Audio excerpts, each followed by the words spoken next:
আজকে একজন মানুষ মারা যাওয়ার সাথে সাথে তার পরিবারের মানুষগুলো ব্যস্ত হয়ে যায়, তার পরিবারের মানুষগুলো পেরেশান হয়ে যায়, সন্তান পেরেশান হয়ে যায়। কিভাবে আমার বাবার জানাজার নামাজ তাড়াতাড়ি করা যায়, কিভাবে আমার বাবাকে তাড়াতাড়ি চিরবিদায় দেওয়া যায়, কিভাবে আমার বাবাকে তাড়াতাড়ি কবরে রেখে আসা যায়।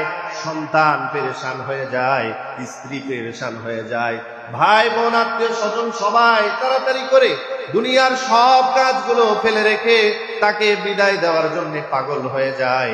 বারবার হুজুরের কাছে এসে বলে, হুজুর একটু এলান করে দেন, আমার বাবার অমুক সময় জানাজার নামাজ। কেউ কাফনের কাপড় পরতে গিয়েছে, কেউ আবার কবর খনন করতে গিয়েছে, কেউ বাঁশ কাটতে গিয়েছে, কেউ গোসল করা নিয়ে ব্যস্ত। বলেন তো, মরার পরে এই সমস্ত মানুষ যারা ব্যস্ত, এই সমস্ত মানুষগুলো কি আমার কবরের সাথী হবে নাকি? সাথী হবে? মরে গেলে যখন আমি হয়ে যাব লাশ, বন্ধু বান্ধব ছেড়ে দিবেন তখন আমার পাশ। কেউ বলবে বাঁশ কাটো অতি তাড়াতাড়ি, কেউ বলবে কবর দিয়ে কখন যাব বাড়ি।